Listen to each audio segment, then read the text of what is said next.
Hey guys, Chris here. Tonight I am out in the desert of Nevada, and it's beautiful country out here. And we have 3 stories for you. We're going to make a campfire. I got a camp going on over here, and these 3 stories all involve young people, teenagers, even younger, that have had experiences with Sasquatch, and for the rest of their life they were wondering what in the world happened and trying to find answers. And we're going to be cooking, camping, and having a good time out here. So, all right, that's next.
Okay, so these rock formations are called tufa formations, and they're formed by calcium carbonate at the mouth of a spring. Isn't that awesome?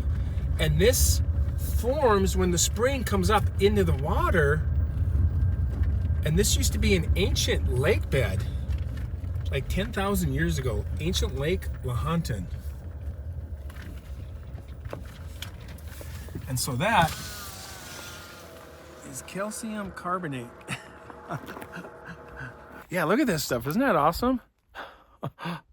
It looks fossilized or something. Look at that.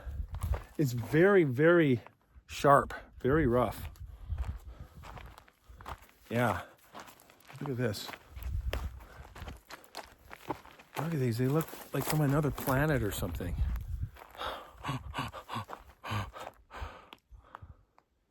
That's pretty cool. Calcium carbonate.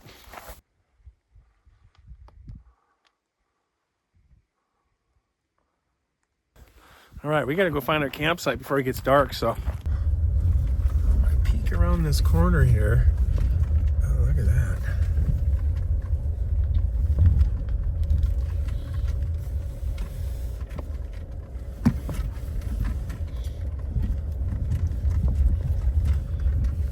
I'm thinking right in here. That looks great.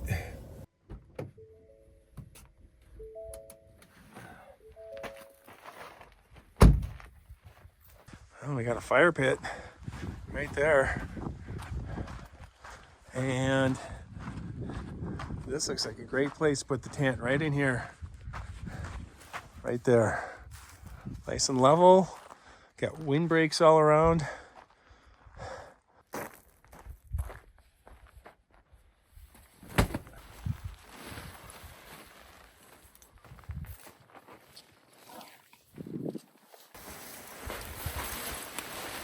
Move the tent location just a little bit here, and look closer to the rocks in the fire pit. Why not? So we got the Kilty Cosmic Down Zero Powerlix air mattress and the Thermarest Z, and that is a great sleeping bag. Look at how thick that thing is.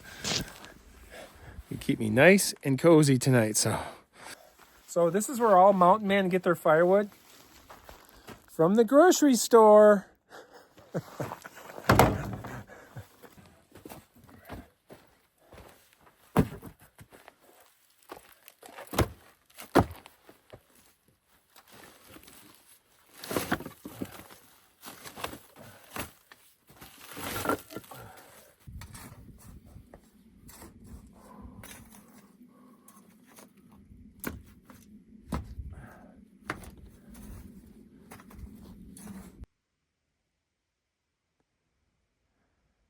All right, before we get the campfire going, I'm going to get a story going here. And before we get a story going, we're going to get a beer going. And this is the Rogue Honey Kolsk. Hopefully I'm pronouncing that correctly. And that is from Oregon, out of Newport, Oregon is what it says. 5% alcohol on that. And it's got some honey taste to it. And that also says Kolsk style ale with Oregon honey. So Oregon honey, that's cool. Oh, little sudsy, it was in my little pack. I climbed around through these rock formations, found this cool spot right here. I got an amazing view of this ancient lake bed. Like I said, 10,000 some years old, and there's no water in it anymore, but it's like a Great Plain or something. Pretty cool. All right, there we go. Oh, very golden yellow. I'm going to take it right out of the can here.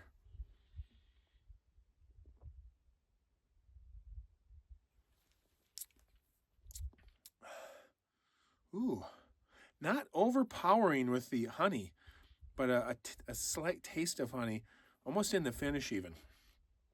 It's very smooth. It tastes really good. It's definitely not bitter at all. And I like that a lot. Rogue Honey Kolsk, 5%. There you go. Cheers.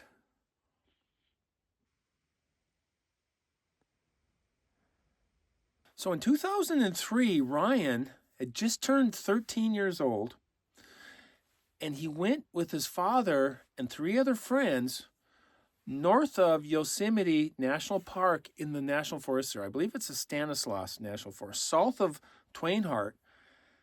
And they went in on this Forest Service road called 3N83, I believe. 3N83. I looked it up. It's a real road. And it's very windy, going through the forest, up ridges, down the other side, into valleys, up another ridge. It just kept going and going. And they went almost to the end of this road to camp.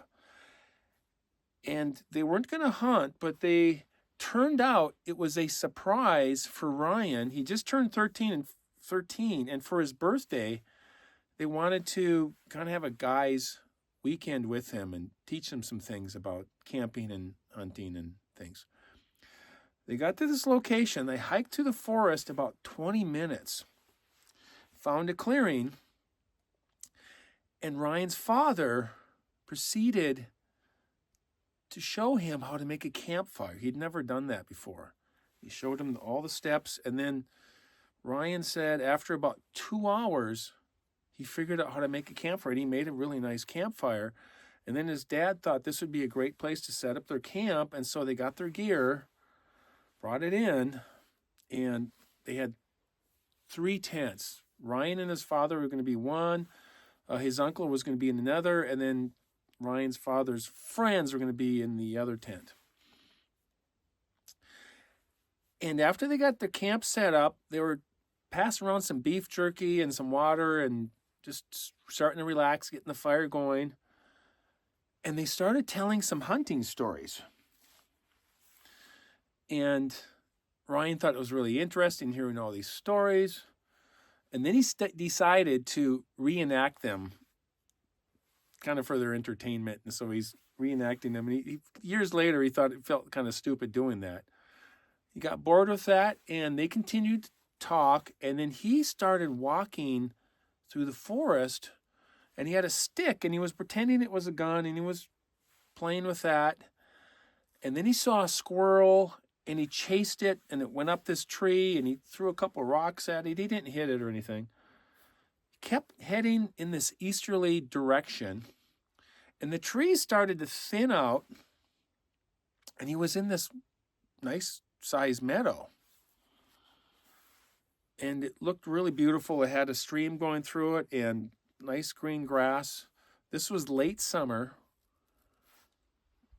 And he noticed the sun was going down. It was starting to get dark. It was just the shadows were long, but you could tell that it was going to be, 20 minutes before it got totally dark or whatever.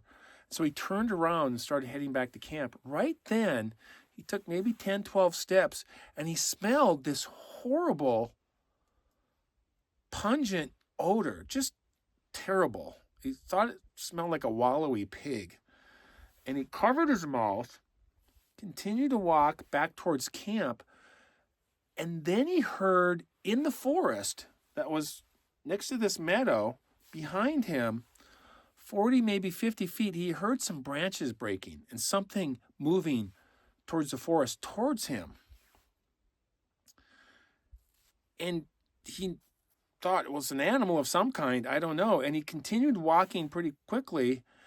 And then he could hear off in the distance his dad yelling out and his friends yelling, "Hey, Ryan, Ryan, where are you?" And soon as he heard their voices, the brush breaking and movement stopped. And at that point, he ran back to camp through the forest, and he came to the clearing where the camp was. And they had a nice fire going, and they were kind of met him halfway, and they just wanted to make sure that he was going to be back in before it got dark. So Ryan made it back to camp.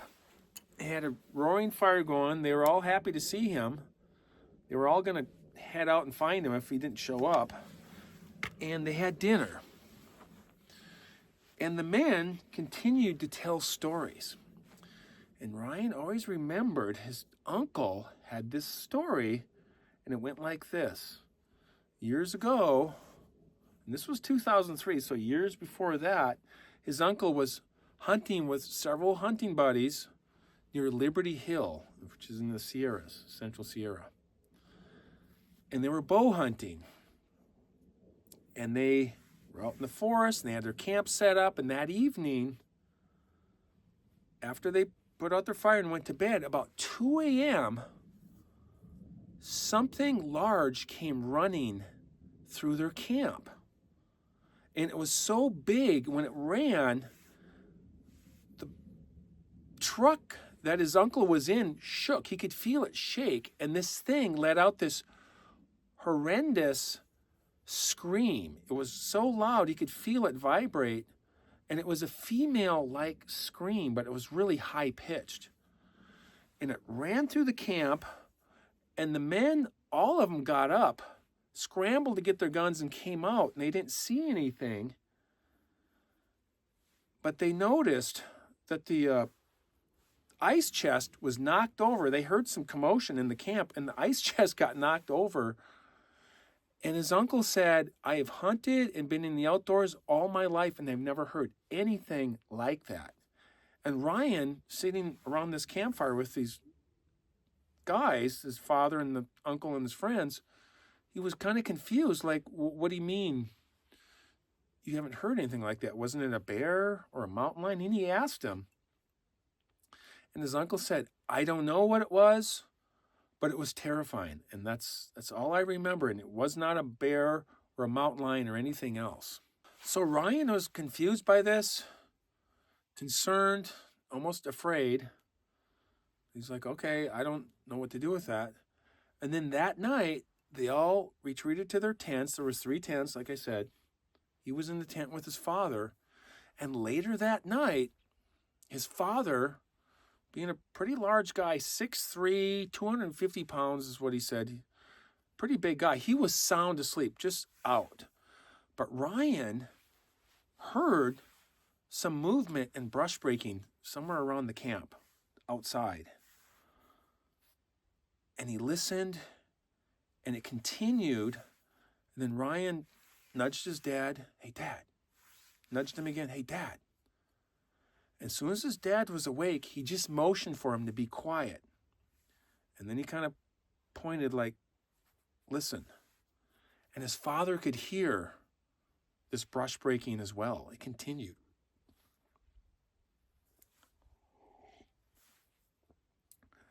And his father waited and he listened, and then he yelled out, "Hey, who's out there?" Really loud. And it stopped for a moment. And it continued. And then he yelled again, "Who's out there?" And it continued. And then he got his gun. He had a handgun. Cocked the hammer back. And as soon as he did that, they could hear this like branch breaking and then this kind of a crashing sound. Then it was quiet. And right then, his dad, with the handgun, unzipped the tent, crept out, looked around and listened, and Ryan could hear him talking to his friends and the uncle. I said, "You guys okay? Did you guys hear that?" They're like, yeah, we heard that. And they didn't see anything. It was dead quiet again. And they went over to the tree where they'd hung their food in a large duffel bag, all their food, by a rope. And the branch that had been supporting it was like 6.5, 7 feet up.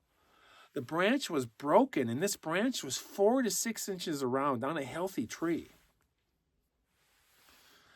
And the rope and the duffel bag with the food was all gone. Nowhere to be seen. And so they built a big fire. The guys did, the men. Kept feeding it, and they just waited for sunrise because they knew something was lurking about their camp. And they were without food. And so they knew they had to leave as soon as the sun came up. And they weren't going to leave until then because they had to hike their gear through the forest to get to their vehicles, their trucks, and then work their way out in this road. Morning came, they put out the fire, they wrapped up their camp, loaded everything up. And before they did that, they looked and they didn't find any footprints, didn't see anything. Ground was pretty hard packed, a lot of grass.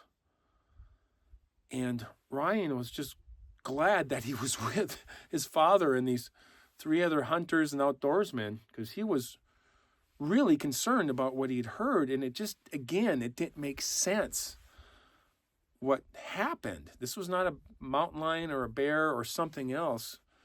Well, it was something else. Sounds like it was a Sasquatch or a Bigfoot. This is what Ryan said at the end. The duffel bag that was hanging by the rope up in the tree was so high that I had to jump up to hit it with a stick. The branch was at least 4 to 6 inches in diameter. There was also a faint, wallowy odor in the forest around the clearing. We packed up our stuff and left the woods. My father and I have since moved on from California, and my father has never spoken of this event again. His dad didn't even want to talk about it ever again. Wow. All right, you guys. That is our story from Ryan. I'm going to go get a fire going, and we are going to have kind of a special treat tonight. At least for me. You guys just get to watch me. I have my Rome pie maker, and I'm making a Reuben sandwich, and it'll be made in the campfire. So we got to get a fire going, so let's do that.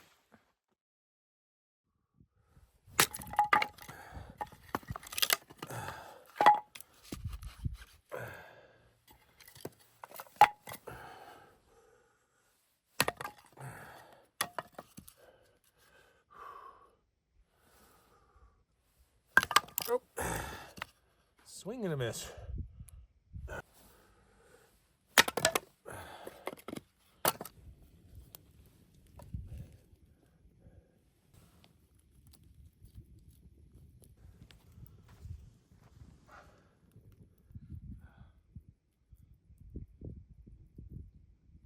Okay, so we got a really nice fire going here. Feels really warm. It's not really super cold out. I got like a half a moon going on right above me. It's pretty spectacular. I decided we're just going to go right into the next story, and then do the pie maker Reuben sandwich after this. So this is a good one. And this one, it starts out, this is what he said. I have a story to tell. My name is JC, and I am 41-year-old vice president of a bank. I have been harboring an encounter I had for 31 years secretly out of fear of ridicule or shame. But now I have seen other people have had similar situations. I must tell my story. During the September of 1972, JC was with his father and 2 other friends, and they were in the Sierra Nevada, and they went down the 395 and they went up towards Mammoth Lakes, and then they got on the trailhead for Barney Lake, and they went up to this Barney Lake and they spent the night up there. Beautiful lake. I looked it up on the internet, saw pictures of it, spectacular granite formations around this lake. And they were done with their trip and they were heading back. Now, JC, he was 12 years old at this time. They were working their way down the trails, pretty long trail to get back to the trailhead. And he was about 4 minutes in front of the rest of the group. And he kind of didn't realize this. He didn't realize that he was so far out in front of them. But being a kid and kind of energetic, he was just kind of excited to keep barreling down this hill, and he was kind of jogging and then hiking really quickly. And he came to this meadow, and he could see this meadow as he was kind of working through the switchbacks. He could see it through the trees. Just a beautiful small meadow, 30, 40 yards wide, 50, 60 yards long, and there was a big white rock at the end of it, just sitting there.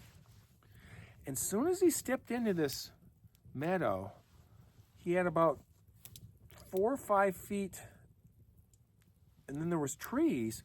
He saw this large, hairy, reddish-brown shape kind of bent over to his left, about 8, 9 feet into the forest. It was about 12 feet away from him. And whatever this thing was bent over at the waist, and it was digging and throwing dirt between its legs and around its legs and digging for something. And right away, he thought, this is not a bear. He could see like this bare patch, no pun intended, bare patch on its rear end. And he said he had been studying in the library back then in school, apes and other critters like that, but apes, and they had this kind of a bearish bottom to it, and that's all he could see at that moment was just this half torso and legs. And he's staring at this thing for about 7, 8 seconds, and it didn't notice him. And he just came off this hill, and he's right about to step into the meadow, and in the forest right there, he's seeing this thing and making this ruckus in the forest, pretty loud, just digging, and then this thing stands up, fully erect. And you could see these large shoulders and these arms on this thing, and this thing was unaware of his presence. And as soon as it stood up, he could see how large it was. It had to be 8+ feet tall, maybe 9 feet tall. And in that moment, this fear kicked in. And with a full backpack, he ran through the meadow, heading for this white rock that he saw. And he said he literally dove over the rock to get to the other side. And then he hugged up against the rock and just listened and waited. 40, 50 seconds, maybe a minute. And then he turns around, and then he peers up over this rock, and he doesn't see anything. Doesn't hear anything. And it's a really nice day. It was middle of the day, and he doesn't see anything. And then he hears, about a minute later, his dad and his 2 friends coming down the same switchback he was just on a few minutes earlier, And he sees him just entering that spot right where this thing was. And he yells out, "Watch out, watch out." And they look and they're not sure where he is even. And then he stands up.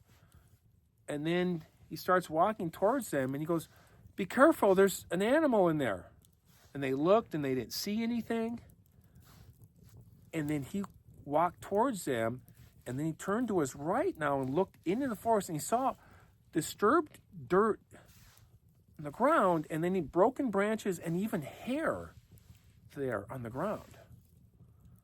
And his dad said, What's wrong? What's the matter?" And he goes, I just saw an animal in the forest, and I just wanted to warn you about it. And this animal is long gone. And they said, "Well, okay, I guess we're okay." And was it a bear or what was it? And he goes, and he didn't know what to say. He had never experienced anything like that before. And he just said, "I don't know. I think it was a bear. It was just a hairy animal, and it was in the forest there." Continued down the trail towards the Barney Lake trailhead, and then they went home. And he had never experienced anything like that again, but this is what he said at the end. Around 7 years later, I saw a couple of Bigfoot movies, including the Patterson-Gimlin video. It was actually just footage. It wasn't video at that point. Once I saw this, I knew without a doubt this is what I saw. I still kept my story a secret out of fear, but this vision haunts me and will all of my life. I know it was real. I will never forget this and take it to my grave. And that is another person who saw something or heard something in the wilderness, and it's affected them for the rest of their lives. This guy's a banker. And that is our story from JC in the Sierra Nevada. So, all right, it's time to get this Reuben sandwich going here in the fire. The fire is getting some nice coals going on. So,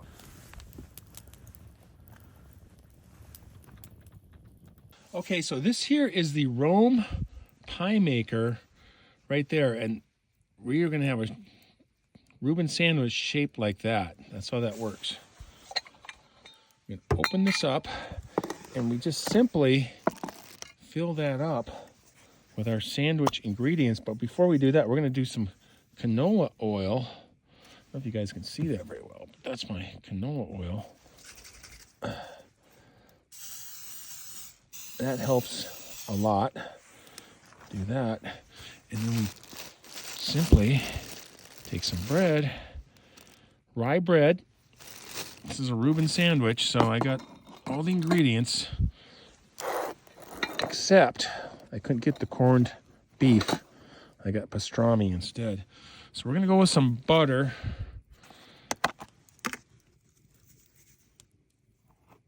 Add a little flavor and to help when it comes off the pie maker. Just makes it easier. It's not sticking. Spread it nice and wide over all the bread.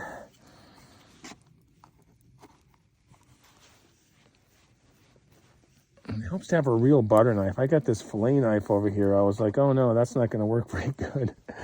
A fillet knife to spread butter. Okay, and we take this, the buttered side, flip it over, and we just center that right there. Do the opposite with this, center it right there. And we're going right to my pastrami here. I prefer corned beef. That's the actual ingredient that you want, is corned beef. And the trick is to not overdo it. You want to keep it right within these parameters of the pie maker. Otherwise, the pie maker doesn't close very good and doesn't cook as good. So that should do it like that. We're going to do our sauerkraut. And they got a nice Trader Joe's sauerkraut with pickled Persian cucumbers. Nice. No, I can't see my fork anywhere, so I guess we'll go with a spoon. That'll work. And that's kind of all we need. Just a little shot like that.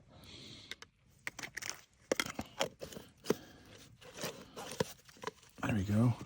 I'm a pickle person. I really like pickles, so I'm adding just a couple of these pickles here. I'm just gonna scoop them out. Go fishing for pickles. There you go. Just maybe one. No, we'll go two. Two pickles. Oops. Get that on there. Again, keep it centered like that. Almost done. And then we're going to add our Swiss cheese now. And I'm working right out of the dirt here, so I got to be careful so it doesn't end up in the Reuben. Dirt is not an ingredient for a Reuben sandwich, but sometimes when you're camping, that's what happens. So, all right, one more thing that we need, and that is Russian dressing. So we're going to add that.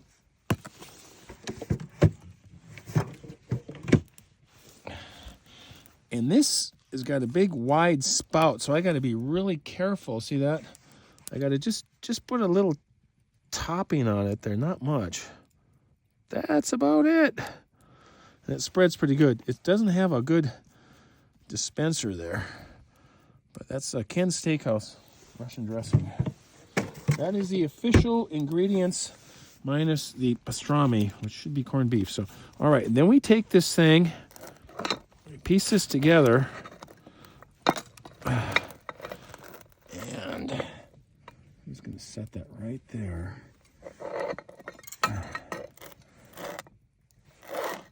There we go.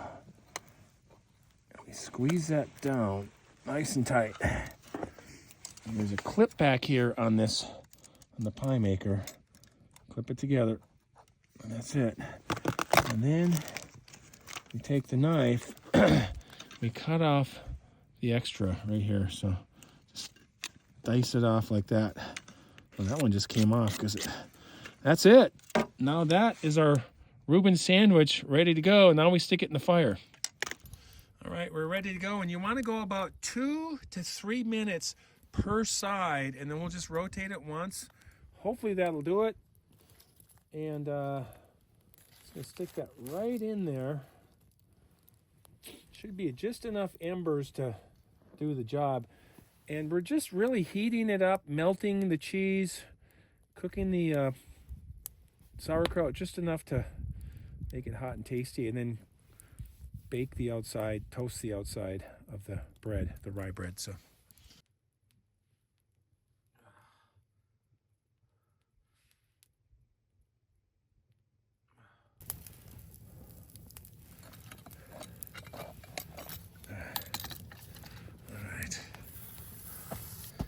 All right, let's see what we got here. Ooh. All right. Oh yeah, that looks a little dark. Darker than I wanted. The campfire was pretty powerful, but that is our sandwich right there. Look at that. That is a Reuben sandwich, and we're going to cut that open.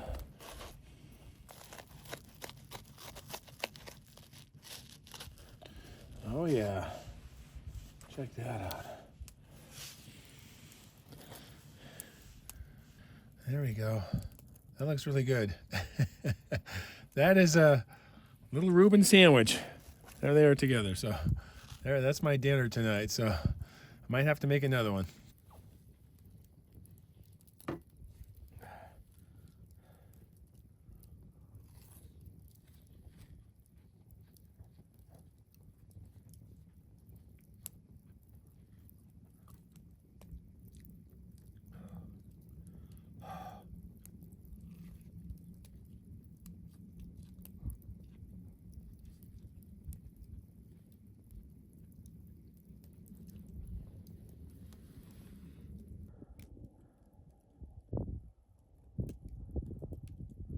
So this next story took place in 1980, And Peter was 10 years old, and his father would take him out backpacking into the mountains of Sierra Nevada.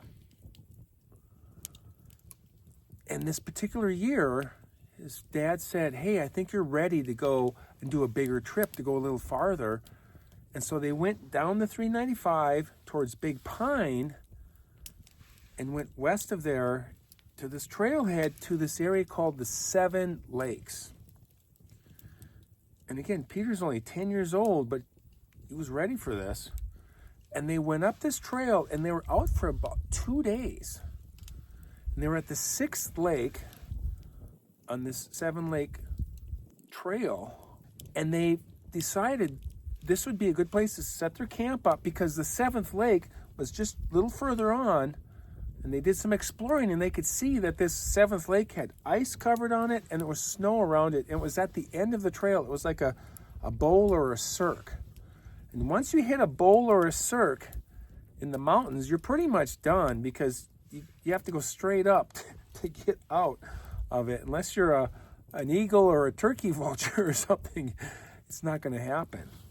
And they thought this would be a great place to spend the night. We'll turn around, we'll work our way back down. It's going to take them a couple days to get out of there.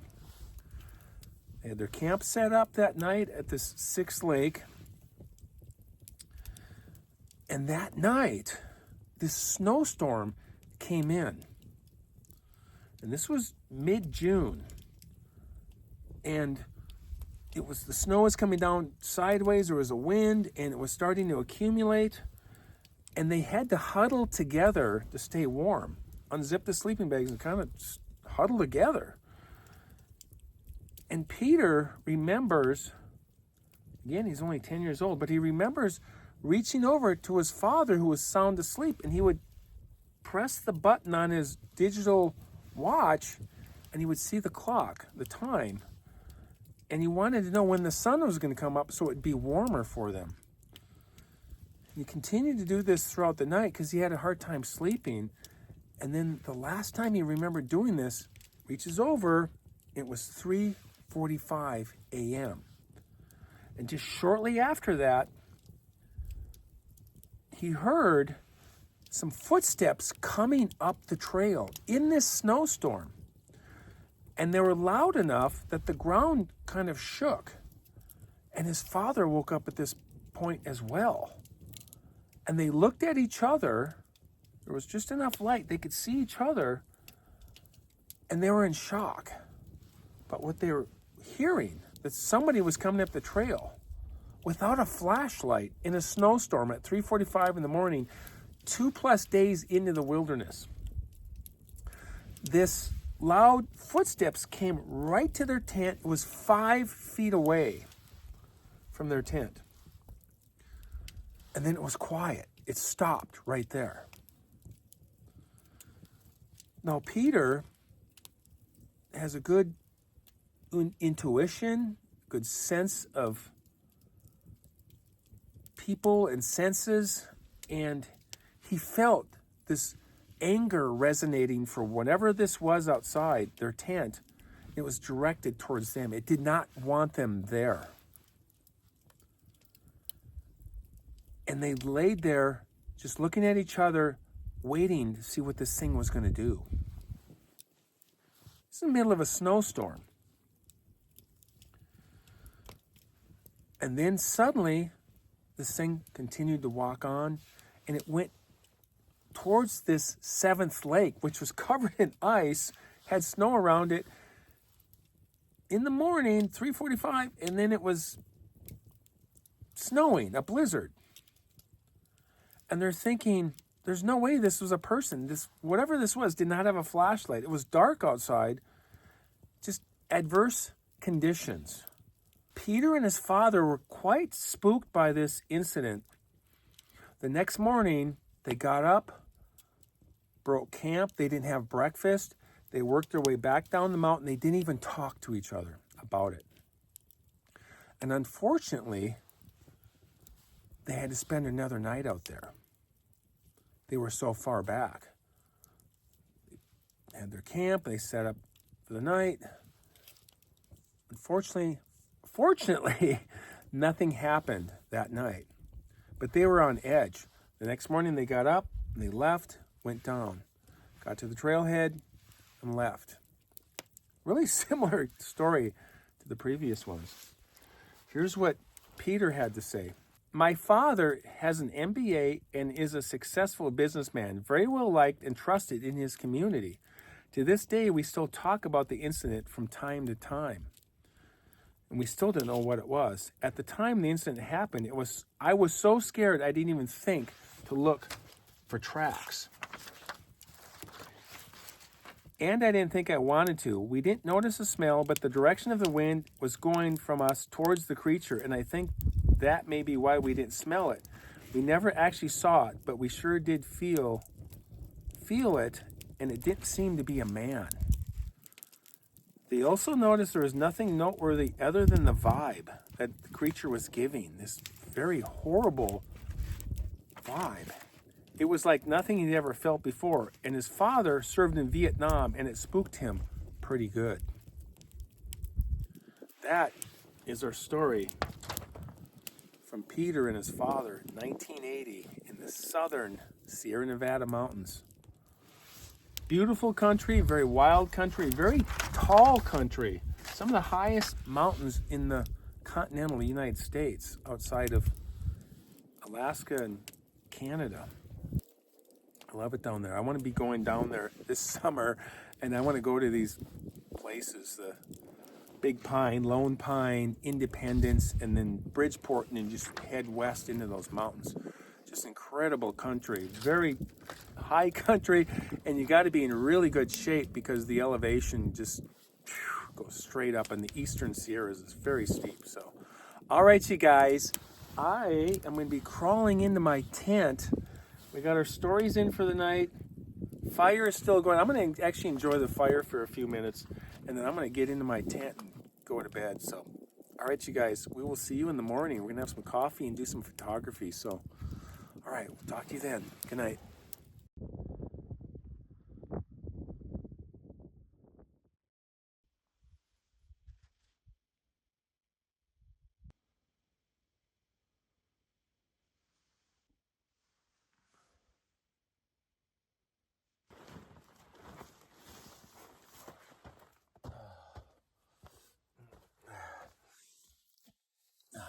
All right, good morning, you guys. Sun is coming up. That is east over there, and it is chilly this morning. It's got to be 35, maybe 30. Not sure, but slept pretty good. Boy, that sleeping bag is so warm. Just love it. And we're gonna do a little exploring, but first, we're gonna have some coffee.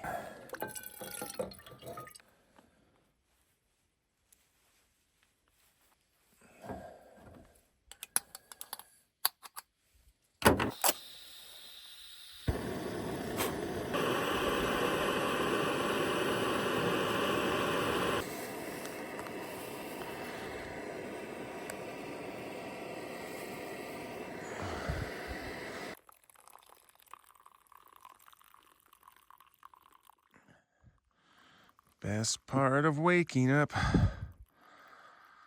is, this is not Folgers. It's from the grocery outlet.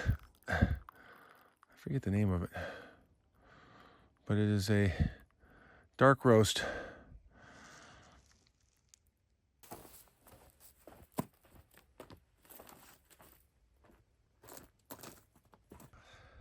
So this is all the lake bed here for this particular lake.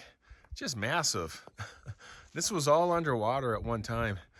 And this is all part of the ancient Lake Lahontan, like I said, Lahontan, which dates back 10,000 years or more, I believe.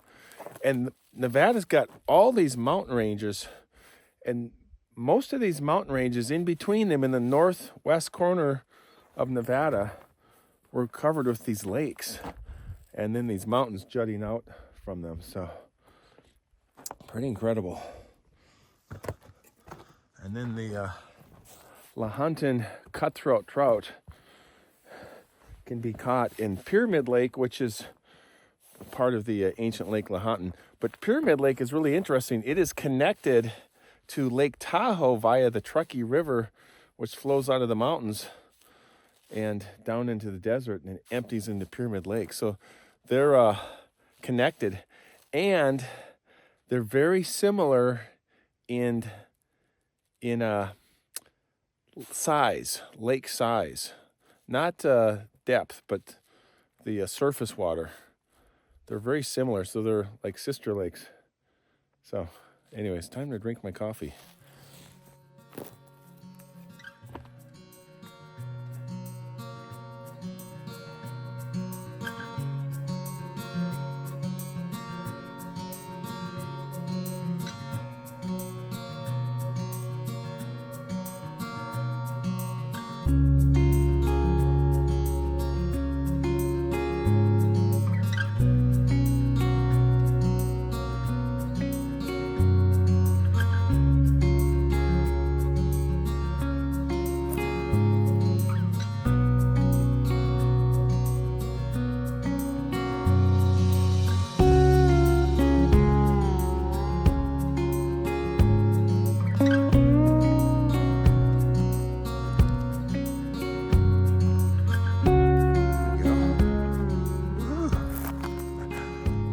View.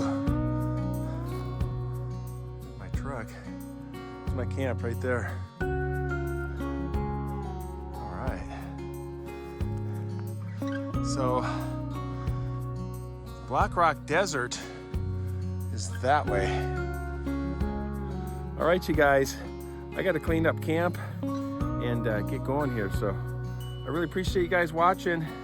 We'll see you in the next one.